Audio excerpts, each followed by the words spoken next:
One of the cruelest things about OCD is that often those intrusive thoughts is something that your OCD has created precisely because it's the antithesis of how you actually feel. I was really insecure and I very quickly found a profession that basically rewarded me for being other people. And so my greatest passion suddenly intersected with a profession. The message was, we like you more as other people. OCD is something I was diagnosed with in my early teens. I think I had intrusive thoughts, which is sort of one of the kind of subsets of OCD, if you like. I can remember having this kind of voice in my head that told me, if I didn't, walk on certain paving stones on the way up to my mum and dad's house, that something terrible was going to happen. I still have that. Right, exactly. What is the dish that you are now serving up as your showpiece when people come over? I have... Is it quite wanky? Is it like a miso glazed aubergine something? 17 different with elements. tahini. Hello, Will. Hey, Fearne, how you doing? I'm good. Are you good? I'm good, thank you. I'm not too bad. I'm really happy to see you today. Thank you. Thanks for having me on. You were ill last week, but you're okay now? I was ill last week, and I'm definitely a lot better now. Yeah. Was it also your birthday last week? It was. I'm 32. 32. How are you feeling about 32? How am I feeling about 32? It's funny. I for the longest time couldn't see past 30 in my imagination. I couldn't see a version of myself beyond 30. I don't really know why. I think it's because I didn't know what it looked like, or I for whatever reason, I couldn't imagine myself in my 30s. But actually, you couldn't pay me to go back to being in my 20s again. I'm loving being in my 30s. Yeah. I feel like that about my 30s, though. Now I'm in my 40s, I'm like, you could not pay me to go back to my 30s. Right. Louis. I'm sort of hoping that it just keeps getting better. Yeah. I think. Yeah. That's what I'm hearing. So now you're in the bit you can imagine 32. What is that like? Great? What is that like? Yeah, I'm really enjoying it. I feel like in your 20s you learn a lot, right? Or at least that's how you should process the mistakes you make, all the things you go through, and no, I'm enjoying it, and actually holding to that idea that it does get better and better, and just on the kind of self-development journey, just trying to make good choices and take care of yourself and be good to other people, and that be the kind of the guiding force, I guess. And also at work, I think that changes, doesn't it? Your confidence builds and your skill set broadens. I mean, you've been working for a very long time already, but everything gets better, I think, in terms of you feeling more comfy in your skin. I'm imagining your job is very performative and you've got to have that level of self-awareness to know what you're doing and how you're doing it, and you get comfier in your skin, would you say? I think so, yeah. I've definitely had to work on that, particularly because at a young age when, like a lot of people, and I think it's almost just part and parcel of growing up, right, and early self-development, I was really insecure and not remotely comfortable in my own skin. And I very quickly found a profession, at the age of 13, that basically rewarded me for being other people. And so that was quite interesting, where I found a job that also happened to be my hobby. And so my greatest passion suddenly intersected with a profession. And the message was, we like you more as other people. And actually here are more opportunities to be other people. And that elicits, at least at the time, kind of a better response than the one I was getting just as myself, whatever that was. So I don't think I really kind of properly reckoned with who I was in between characters, without that sounding really pretentious or sort of risk of being a bit wanky. But I don't think I really properly reckoned with who I was and really engaged in self-acceptance until I was in my mid-20s. I kind of looked around and took stock of how I was living, and I was like, I'm putting more into the characters that I'm playing than I am actually taking care of who I am in between the roles. So I'm really grateful that I did that work in my mid to late 20s, so that now in my 30s, in theory, I'm a bit more secure in myself, and I'm better able to discern between when I'm playing my characters and when I'm me, if that makes sense. Well, I think that's actually jolly early for you to have done that, because I feel like I'm only doing that now in my mid-40s, and I'm not exaggerating. I mean, my job is obviously slightly different, but an exaggerated version of my personality was celebrated. And then you go, oh, actually, I'm quite bored. I'm just a boring person with what have I got to offer? So then you you just become the heightened version of yourself, even outside of work, in your social setting. And that's confusing and I think it takes guts to actually strip all that back and go, I'm just going to be me, which on any given day might be really up for a laugh and a bit extroverted, or might be really quiet and a bit kind of, not bothered about engaging in the conversation going on around me and feeling okay with that. I think I'm still quite uncomfortable with that a lot of the time. Yeah, and I think like the work's like never done, right? Never. Yeah. That's the bad news. That's the hard reality. We do this until we die. Yeah, exactly. Yeah. And it does get better. Yeah. But it doesn't necessarily get easy. I think it potentially gets easier as you accrue these skills and abilities to self-regulate and take care of yourself and adjust and whatnot. But yeah, it never gets easy. No. So when you were playing roles at a really young age, when you were in Son of Rambo, say when you're a tiny kid, 13, 14? 12, 13, yeah.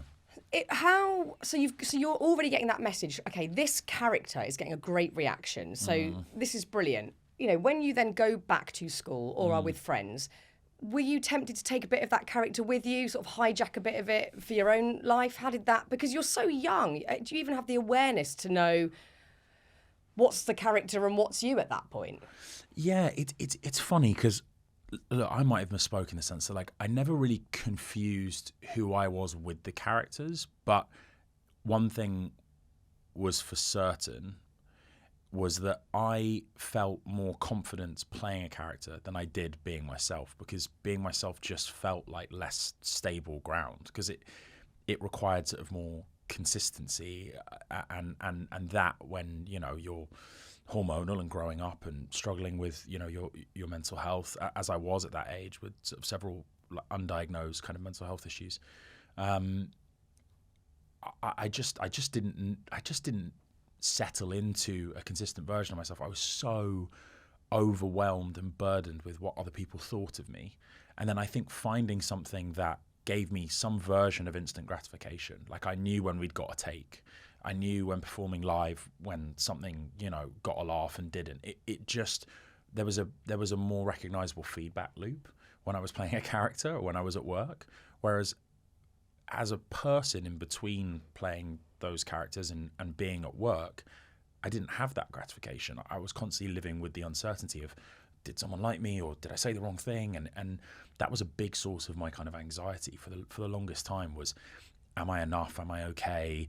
Am I saying the right thing? Do people like me? Have I caused offense? It was like, it really kind of, I would say, sort of defined pretty much every waking moment of my life for the longest time, like whether I've said or done the right thing.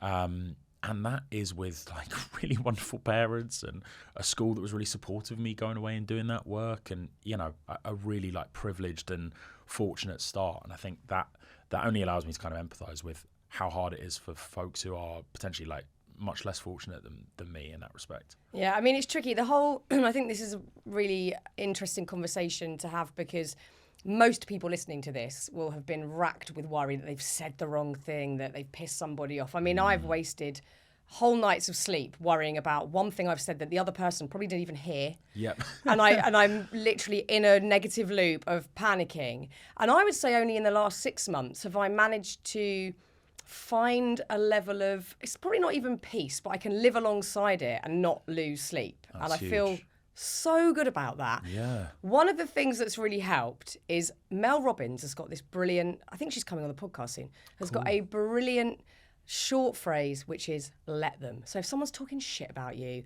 or if someone is thinking badly of you or whatever, it's obviously out of our control. And having that moment of, having some sort of definition between like, I'm over here doing my thing, didn't mean to cause harm, they're all bitching about me, let them. Like, let them. And that has helped so hugely. But I think, again, it's just about sort of self-acceptance, self-compassion, letting yourself feel that discomfort, but not, it's those little loops where you torture yourself for hours and hours. And I've been there. It's horrendous. How much do you care what people think of you now? I think I'm getting better at sort of conceding to the idea that it is outside of my control, provided I can stand by how I've conducted myself and provided I can feel good about how I've been towards somebody and how I've impacted them. Because sometimes I'm concerned with like total abandon of how other people think about you. Sometimes for me, I'm still struggling with that idea that it might coincide with not caring about how you behave towards other people. Do you know what I mean? Like that you're still obviously responsible for how you are and your actions. But yeah, I totally agree with the idea that you can't certainly like waste sleep worrying about someone else's sort of actions towards you. So I'm getting there.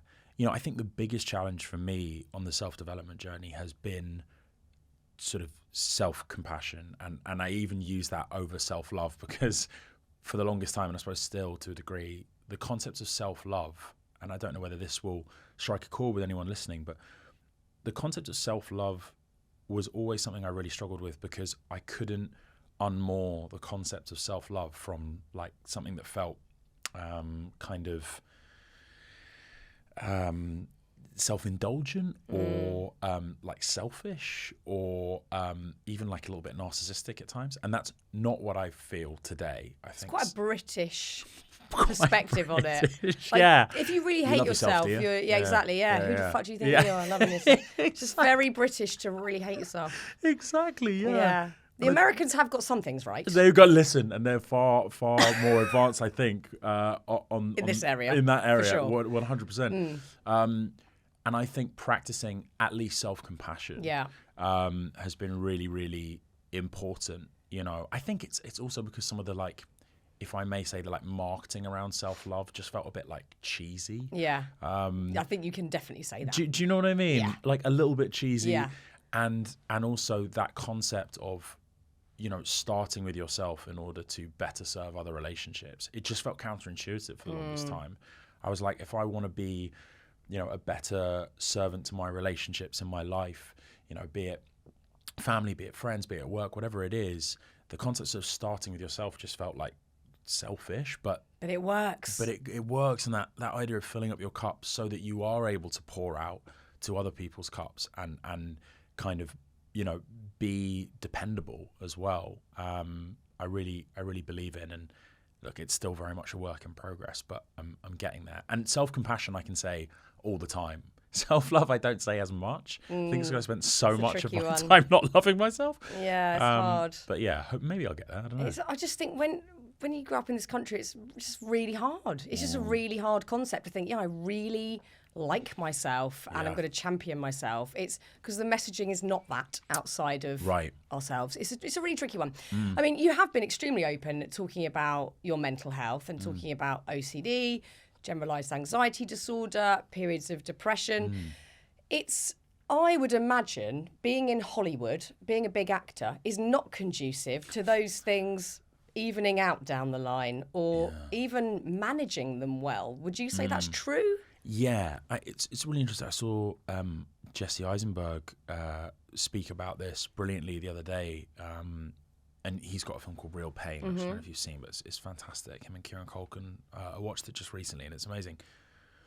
And he says that in many respects, actors are quite literally the worst people you could possibly give sort of fame, public attention, money, appraisal to. Like, the things that ironically I think make a lot of actors sort of in inverted commas good at what they do is that they do have these emotional fragilities to them, and we do often have mental health struggles, and we are able to kind of access very kind of sensitive raw elements of our psychological makeup, but those same things are sore points in the public eye or with too much attention, etc. So it's not to play a tiny violin for actors. I mean, I'm so lucky to do what I do for a living. But right. You're a human. I think you have to like that shit annoys me. It's like, it doesn't matter what you fucking do. Do you know what I mean? You're a human. Right. And you've got a brain, and your brain works in mysterious ways. Yeah. And you've got a job that, it's a great job. Lots of people would love to be an actor, but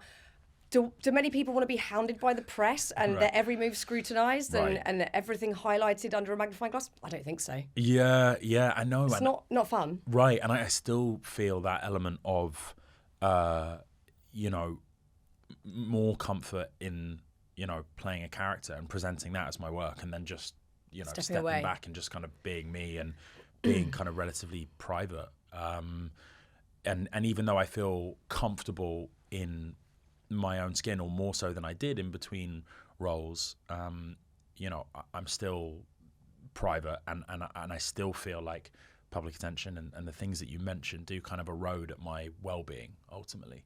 I don't think there's a single person that could honestly say that those things don't. Right. They're not natural, Exactly. It's not natural to have that many people think they know you, because they don't know you. You could even sit here and talk as you are eloquently and honestly, but it takes proper friendship and time to get to know someone. But of course, the nature of celebrity is that everybody assumes, I know exactly who Will is. I know exactly the type of guy he is. And that, there's a discomfort in that when you're still trying to figure out who the fuck you are. Yeah, it's like, can you tell me then? Because I don't. I still working that out. I don't know who I am. Yeah, I've got no idea. Exactly. It's really tricky. I mean, especially from a young age, because that is where you are still forming ideas of what the world is, who you are, how you fit into it. And all of a sudden, you've got everybody telling you how you should be, what you should do, all eyes on you. It's a tricky thing. I've started on TV at 15, and I think a lot of that period was deeply confusing, slightly arrested my development in some ways. Also, I think people infantilise you and talk to you like you're a kid when you're 32, because they still think you're 12 in Son of Rambo. And you're like, no, I'm a grown human being, and I'm an adult with bills to pay or whatever. But people still see you as this kid. How has that experience been for you? It's really interesting. I mean, I worked, I would say, sparingly during, what you'd sort of consider childhood. I did like 2-3 films and a TV show, max. I've got friends who've been in the industry, since they were 10 and worked, 2-3 times a year up until they were sort of an adult. And so they can speak to this like a little better than I can. And it's really interesting. I've learned from their experience, in that I think I have a sort of version of this, which is, as a child actor, if you like, on set, you internalize a lot of things that, again, aren't quite natural and you wouldn't normally even come into contact with, because you are kind of thrust into a relatively adult world. And so even in adulthood, I think as an actor, having started so young, sometimes I find myself behaving in quite a sort of sometimes maybe overly deferential way, like asking for permission to go to the bathroom, and which you still do out of courtesy for the sake of the job kind of, and everyone else around you and your team sort of functioning well. You don't just disappear without explanation. But I'm sure some people do. But I think there's still a part of me that sort of feels like I have to, as sort of the child actor, ask the adults if that's okay, and just sort of the concept of not standing anywhere you're not supposed to unless there's a mark, and kind of being told when you can eat and when you can't, things like that. Those have, I think, sometimes in my mind, rightly or wrongly, kind of been conflated to this idea that I am still a child in some ways. Like that has arrested my development, if you like. And so, to your point, starting young, I think in some ways it accelerated my development. I think it allowed me to communicate with adults at times, in a way that felt kind of peer-to-peer and matured me. And that idea of just performing under pressure in adult environments was definitely to my benefit in lots of respects. But there are still things now in adulthood where I'm looking for approval sometimes from people who are the same age as me, or sometimes even maybe have less experience, but I'm kind of mentally locked into this idea that I'm still that kid on set and I need the adults sort of say so. That's also an interesting thing that I'm still kind of unpicking. Yeah, no, I get it. Well, because it sets the tone, and it's a huge thing to happen in your childhood, to be in a big film. It's a massive thing for you psychologically to get your head around. Do you feel you missed any key milestones in that point of your life? Like school proms, or even in the sense of your behaviour, because that all eyes are on you, even if it's not the press, but you've got maybe your friends or your teachers. You stand out of the crowd. You're not one of the other kids. You're the kid that's in the film all of a sudden, and everyone's kind of intrigued as to if it's changed you in any way, or what's he doing and how's he behaving. Do you think you sort of missed out on any normalcy during that time? I'm really lucky because generally speaking, I don't. feel that way. I don't feel like I missed out at all. And that's thanks to just having a really, really solid core of friends who I've known really, like my closest group of friends I've sort of known since I was like 5-6 years old. And some of them like 7, 8, but my closest group of friends really I've known for that long. So like, over 20 years, which I'm now trying to de-age myself, over 25 years. So, that's very helpful. My family are amazing, and they all work in industries that are far more sort of important than mine. Like they're nearly all in healthcare, and if they don't work in healthcare, they like volunteer, and they're all incredibly charitable, and they all apply themselves in ways that to my mind have always been far more important than my kind of like day-to-day job. So that's given me a sense of context always, and I say that to say that I never came off a film set and sort of felt like, wow, I'm special, like because I knew the facts of the matter from young. So I'm grateful for that. And then quite honestly, when I came back to school, no one really cared that I'd just been on a film set or whatever else. And I didn't either. And I was so happy to just get back to it without too much attention placed on that whatsoever. So I've been really lucky in that respect. And at what age do you think you noticed that something didn't feel great mentally? When? Yeah. I mean, from as early as I can remember. Really? If I'm completely honest, yeah, and I was reflecting on this the other day, and, OCD is something I was diagnosed with in my early teens. And when I reflect on it, I think I had, intrusive thoughts, which is sort of one of the kind of subsets of OCD, if you like. And I think I had intrusive thoughts, undiagnosed OCD, when I was aware of my imaginary best friend, for example. It just had a different and typically imaginative spin on it for a child. Like I can remember having this kind of voice in my head that told me, if I didn't, walk on certain paving stones on the way up to my like mum and dad's house, that like something terrible was going to happen to them. I still have that. Right, exactly. I did that probably on the way in. Right. That's one I can't let go of. It won't fucking go. I can't do 3 drains. It's wild. Oh yeah. No, 2 drains, got to say something really positive about someone. Really? 3 drains, I will make a scene to get around it. I can't get over that Cross one. the street. I can't get over it. It's different ridiculous. train. I mean, I can get over it because I walk around it. Right. Mentally, can't get over it. Mentally can't get over it. Yeah, it was so interesting. When I was younger, that was just this this sort of voice in my head, this like figure that I labelled as this kind of like negative character in my life, and only post my diagnosis, and actually like well after, knowing that I had OCD, did I look back on that and go, oh, that's what that was, So at what point did you think, oh, this isn't, because when you're a kid, whatever you're thinking is just your normal. So you assume maybe everyone thinks like this, or you don't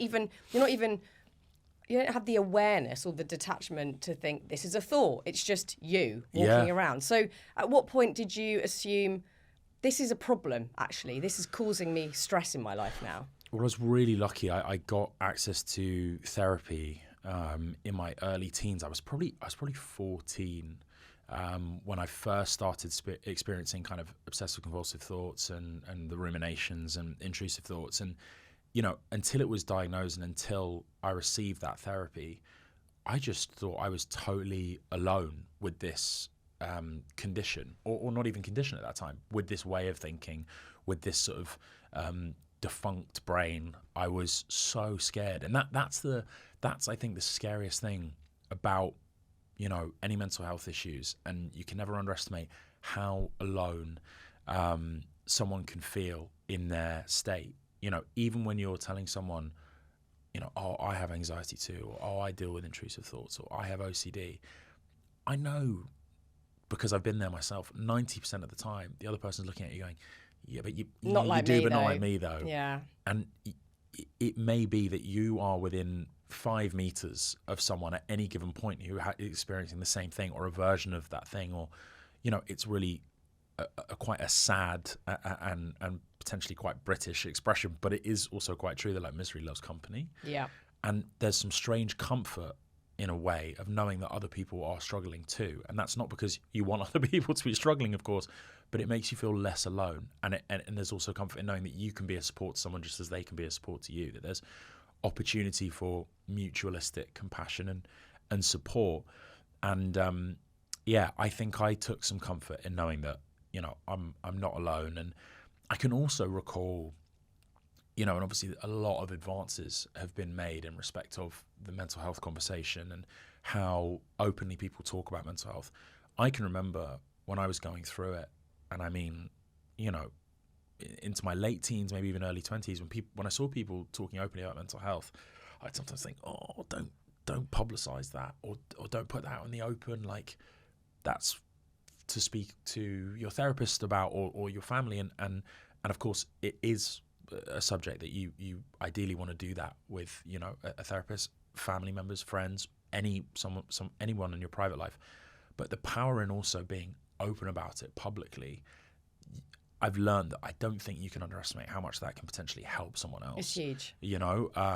And so I do try and speak about it as openly as possible, as scary as it is sometimes. Yeah, of course. Yeah. It is. I mean, it's a strange thing to admit all of this stuff, Right. and it's a new conversation. It's probably only the last sort of 10, maybe 15 years that anyone has been very openly talking about this stuff. And it is uncomfortable. I mean, I was diagnosed with OCD probably only about 2 years ago. And I probably only have had it for maybe, it was a bit of a reaction to stuff. So it was maybe 7, 8 years. And I didn't realise, I didn't know enough about OCD. I just thought it was like you just went around the room tapping things or whatever. That cliche, you've seen it on TV and you think, and I was like, I haven't got OCD. Yeah. But it's the intrusive thoughts that are so evil and bleak. The worst bit about it being that, I had no idea that my intrusive thoughts weren't fact. I assumed that if I had this idea that if I didn't, or it wasn't even if I didn't do a thing, sometimes it would just be, I had this one, I'm not even going to say it out loud, this one bleak thing that I thought, this is the outcome that's going to happen. And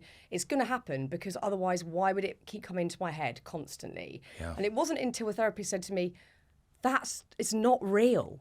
Like, it's that simple. It's not real. That's not going to happen. Yeah. You're just in a loop of that's your go-to worst case scenario thought. And it was almost hearing that was enough to go, what? Because I just assumed that was the outcome and I'm just waiting for this thing to happen now for whatever reason. And there's no logic to it, obviously. There's no rhyme or reason. It's just you've landed on that being the worst case scenario and it pops into your head fucking all the time. It's the pits. It's the pits. And like you say, hearing other people say, oh my God, I have, and it's not just an intrusive thought of, oh, I didn't like that thought. It's makes you physically, like, you want to shake it off. It's like the worst, most uncomfortable thing ever.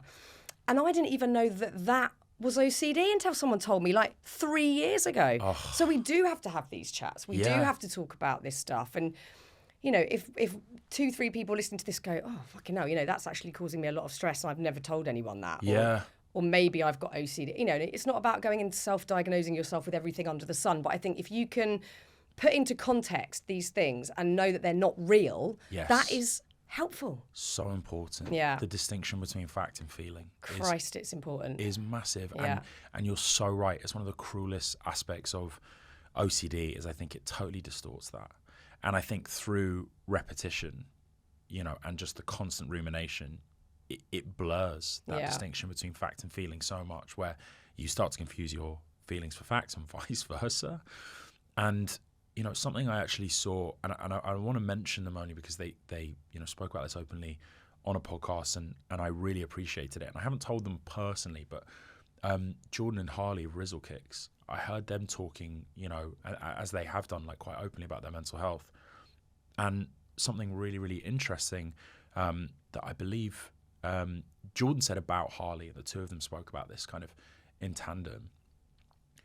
The really fascinating thing about OCD, and potentially one of its cruelest things, but hearing this helped me massively. So I hope if anyone else is going through it, they can also take some kind of comfort in this. One of the cruelest things about OCD is that often those intrusive thoughts and the worst thing you can imagine is the worst thing you can imagine and is something that your OCD has created precisely because it's the antithesis of how you actually feel. And it actually takes what you value most or the version of yourself that you most want to be, your idealistic self, the way that you want to conduct yourself, your sort of idealistic behavior, and it creates a kind of subverted version of that, whereby it convinces you that the opposite is going to happen, or you are going to become the opposite of who you want to be, or you are going to behave in a way that is the most abhorrent way you could possibly imagine behaving, or the most terrible thing you could think of happening is going to happen. OCD is so cruel that it'll do that. Yeah, it'll jump on that and yeah. own it. It will. It's the worst. Yeah, we had Jordan on the podcast, and he was so brilliant and talked about everything from addiction to ADHD and everything in between. And again, he's doing brilliant work and talking about all sorts of things, which is it's so important. But I think OCD it's one of those. It's the mental health condition that's still sort of joked about. Oh, you're neat and tidy, you've got OCD. It's not quite that, guys. I know, And it's really important that we talk about all the different shades of how it can manifest. It's not, it might be turning on and off light switches. It might be having to touch everything in a room and, all sorts. But it might also jump onto the worst case scenario and play that image in your head a hell of a lot. And it's horrible. Yes. Has that ever crossed over into your work? Has it ever impacted you being on set or doing something you really want to do? Yeah, you know what? Actually, that's one of the things I'm quite grateful of, is that I think as I've taken better care of myself offset and in between jobs, I think my work has gotten easier. Like in respect of what we said earlier, like I think it's made life in general a little bit easier, not easy, but easier. And I think I've been able to sort of practice a little bit more emotional regulation and control, because the intrusive thoughts often used to come right when the pressure was highest at work, or I knew, for example, really, really difficult scene, we have to get it in one take. And my intrusive thoughts would be, you're terrible, you can't do this, you're atrocious, it's the end of your career after this take, you're the worst actor ever, whatever it was. And that would obviously get to me. And now, as I've learned a few different coping mechanisms, and I think through therapy and medication too, I've just got a little bit more of a handle on it. That's not to say that I don't still have, really difficult days. But yeah, the intrusive thoughts often used to rise up at the just at the moment when you don't want them, and that is quite often when they present themselves. It's the pits. I've so been there, where I feel like I'm floating out of my body, guys, and I'm about to do a live TV thing, and I'm not even in my skin anymore. I'm up in the corner of the room over there. It's always the worst moment. Has it ever got to the point where you thought, I can't do this anymore, I can't do acting anymore?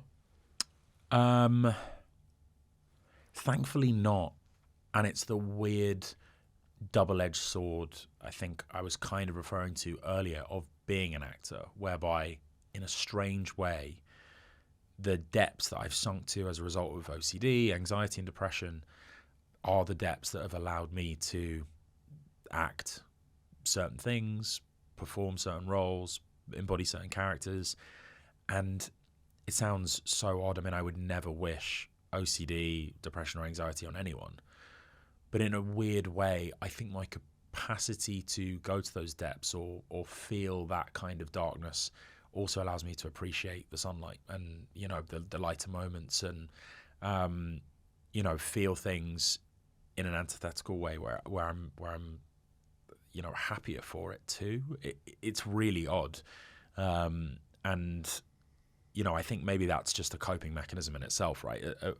A choice. A way of identifying a silver lining in it. But I'm oddly thankful for my mental health conditions, because it's allowed me to appreciate the moments where I am more happy or more content or just more stable. Yeah, I think when it's a funny thing, isn't it? Because I think I used to obsess about reading stories about people that certainly had depression or anxiety and go, oh, and they're not in it now.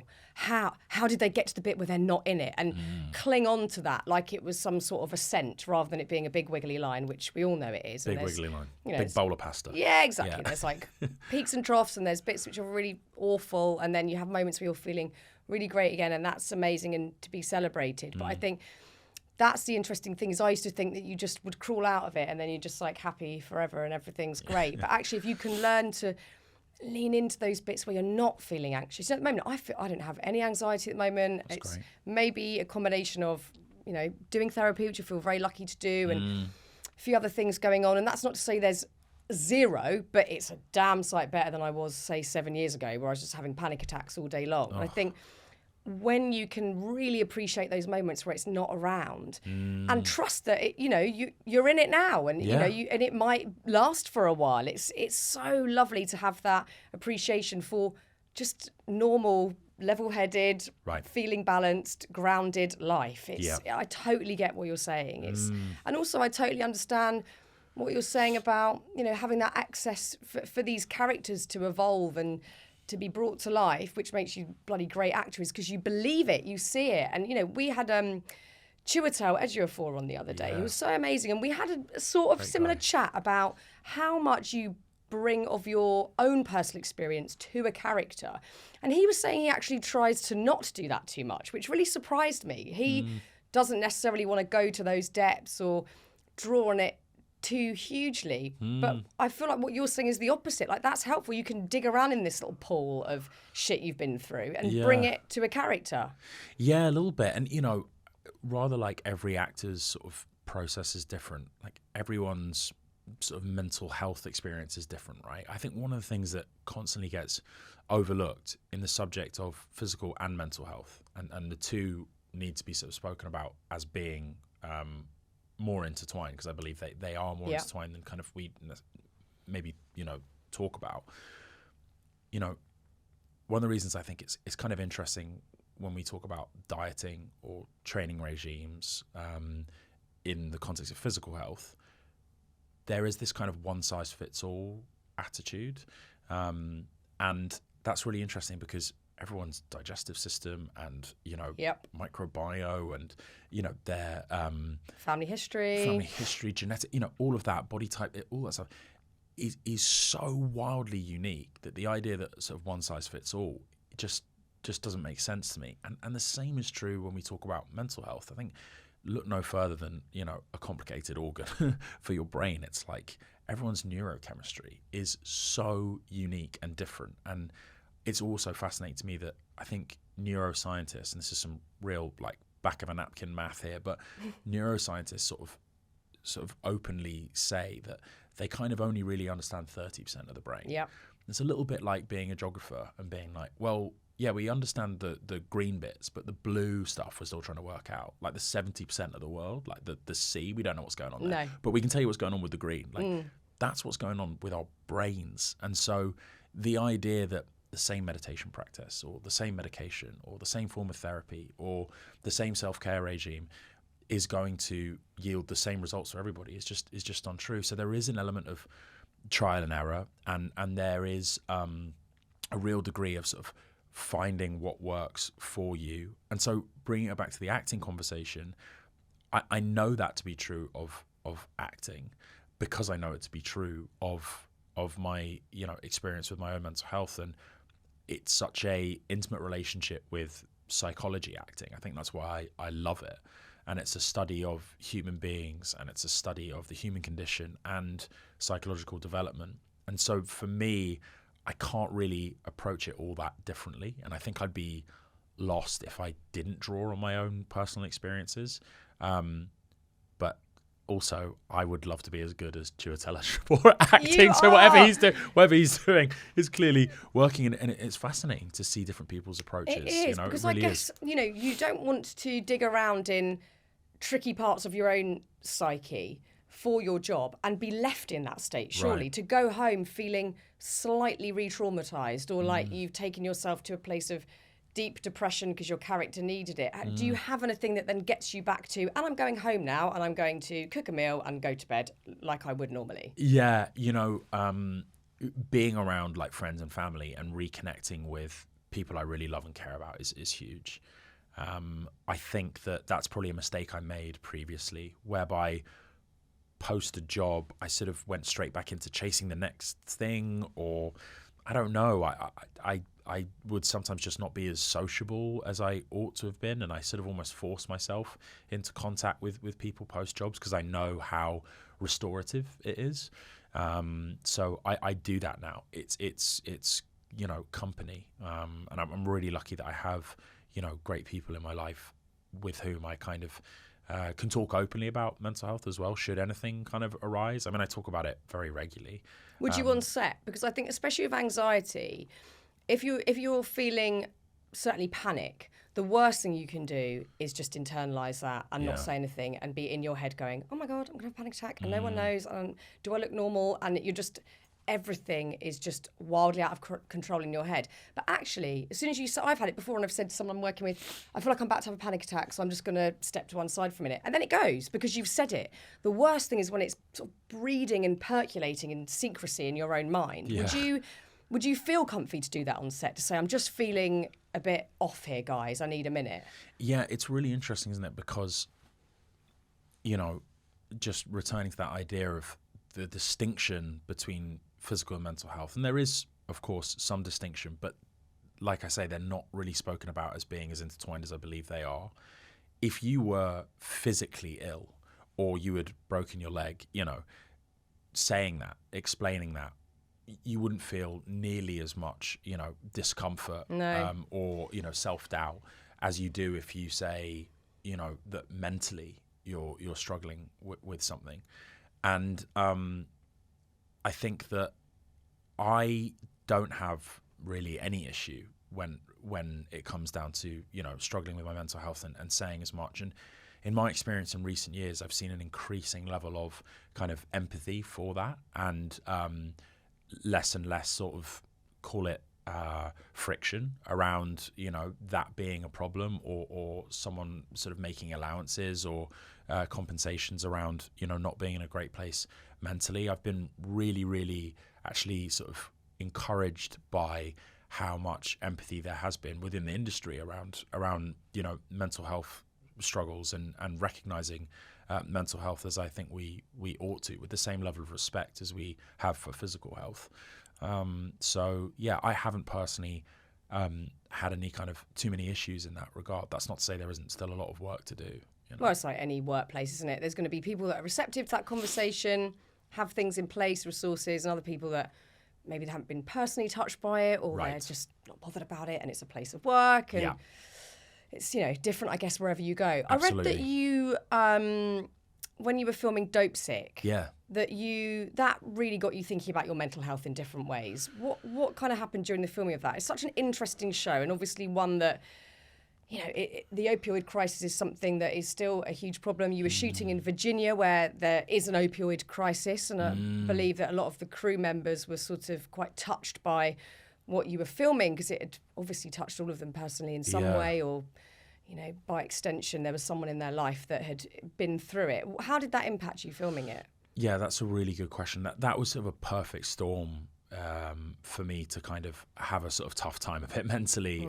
I think it was like we were shooting while, I think, certainly in the UK things were locked down, and really only certain parts of the States were kind of emerging out of a sort of version of lockdown, with still a number of COVID measures kind of being observed.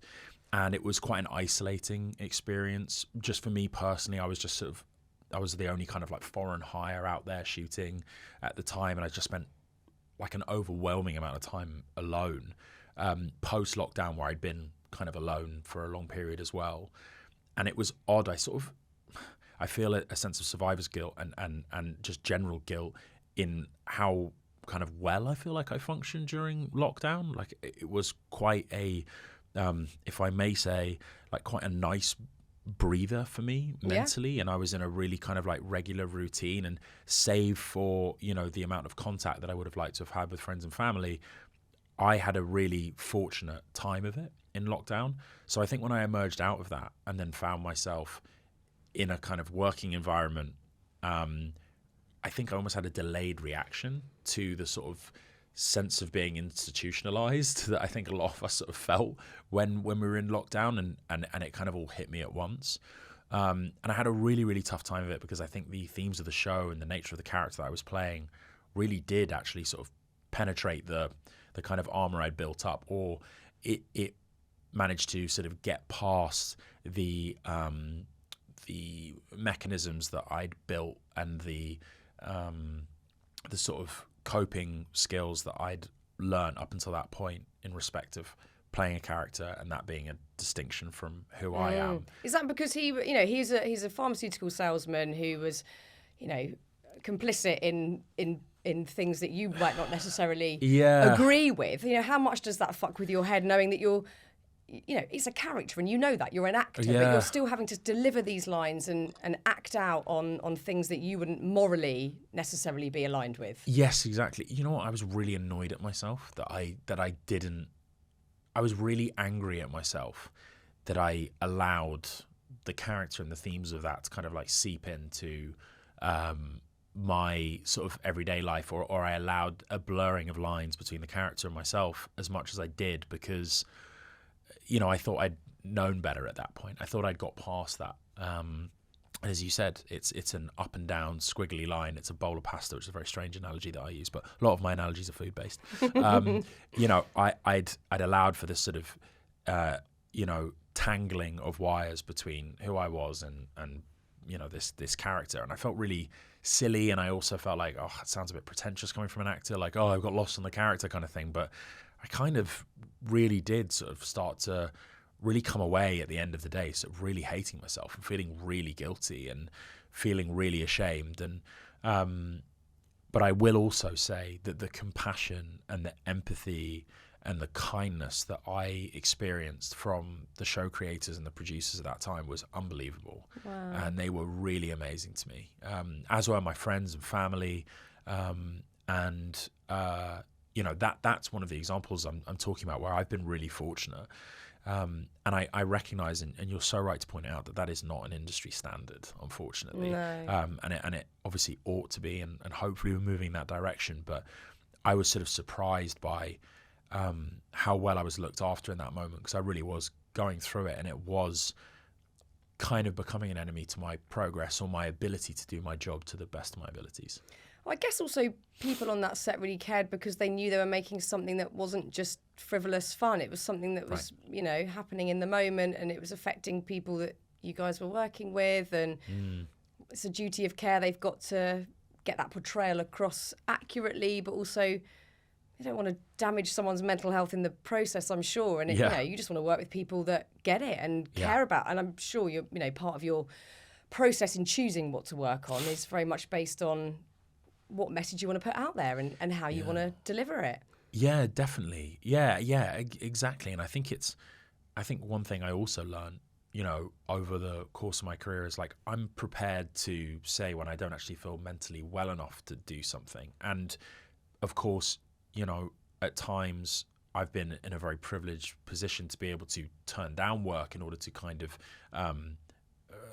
say, like, make that sort of adjustment or kind of enforce that for myself. Other times maybe I haven't, but I try whenever I can afford to sort of make sure that I'm not doing something that is going to jeopardize my mental well-being, because that has to kind of come first, and I haven't always put that first. And then, the thing that I care about increasingly is the kind of social application of the work and what the conversation around it is going to be, or how is that potentially impacting the people that are watching it, and is this going to sort of, improve someone's sort of life experience, hopefully, or their perspective on something, and that can be as simple as like giving someone a laugh and an escape from a tough time. Oh, it's so important. Right? I rewatched We're the Millers the other day, and I was howling. I'd actually forgotten how producer Anushka is obsessed with We're the Millers. It's like one of her favourites. But I needed a good belly laugh, and that can't be underestimated. Yeah. Laughing till your ribs hurt is therapy in itself. It's the best.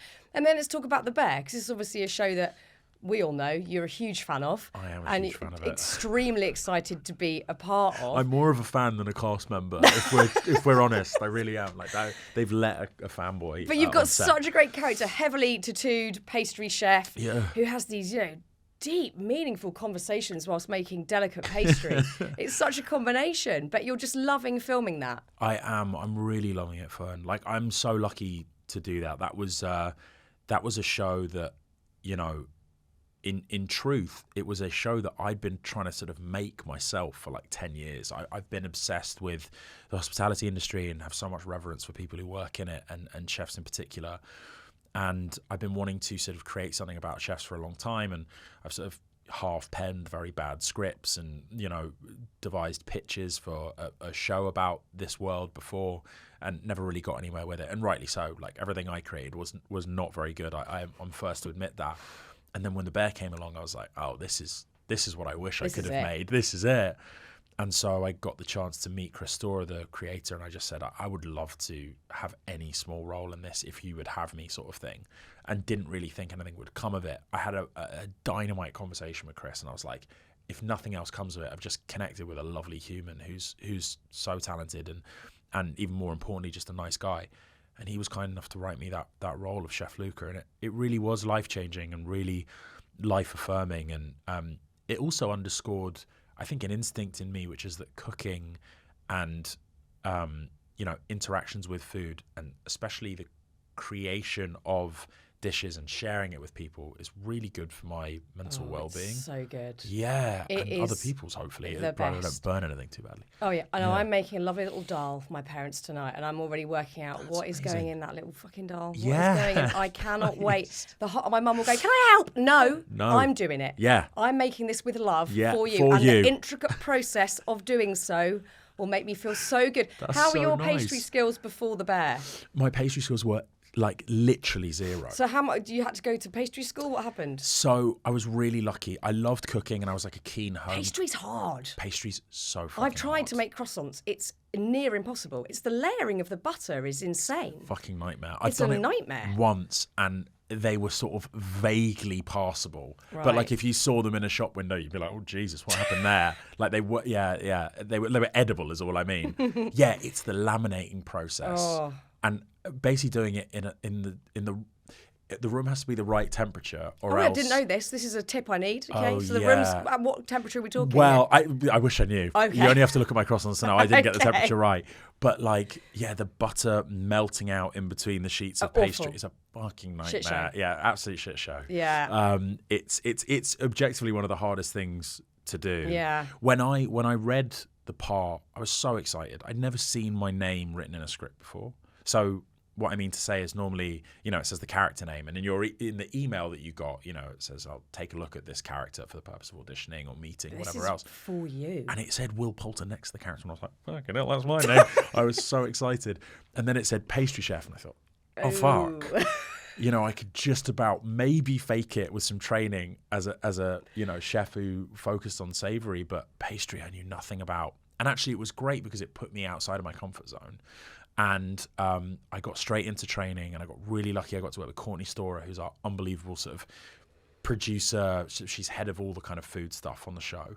And she herself is a chef, an amazing chef, I should add. And a lot of the stories are actually inspired by her experience as well.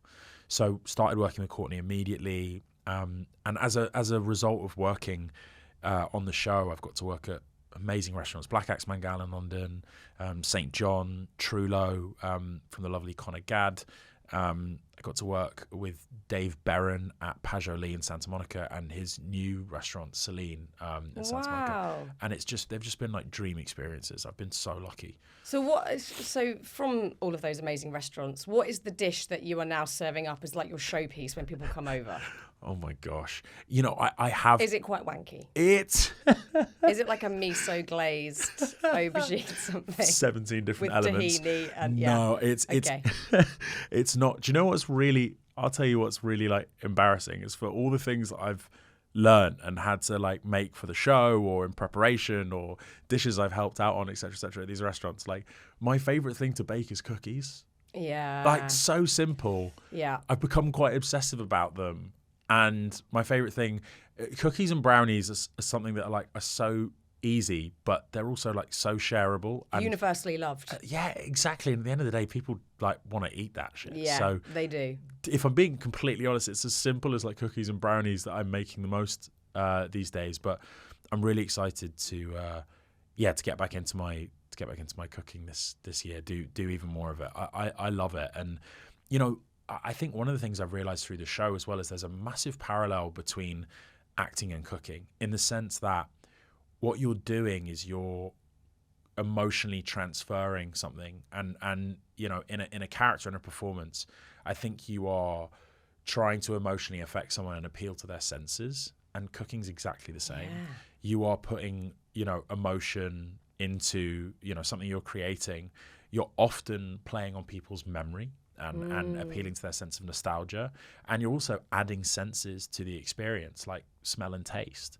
So in a way, like, cooking is almost a kind of more complete version of what I think acting is, you know, in respect of appealing to people's senses and trying to give them a kind of transformative experience. And Is what you're saying, you're giving up acting to start a restaurant? I'm not nearly good enough, what's arguably, to happening? do either. But I if I wasn't an actor, I would love to be a chef. I don't know, quite honestly, whether I have the resilience, because one thing that is not lost on me through my dipping in and out of kitchens is just how hard it is. The And hours. how many hours, The hours. you know, for much less pay than actors get, you know, outrageous. relatively speaking, in a lot of cases.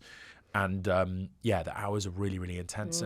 And often it's without thanks. You know, it's without sort of acknowledgement. It's behind closed doors. And that's another reason why I think, you know, people in the hospitality industry work so hard, you know, in the name of service, you know, without any expectation to get anything back. And I really respect that too. Yeah, keep making those brownies, I'd say, just for Right. fun. It's just good, Yeah. good for the head. It's good, exactly.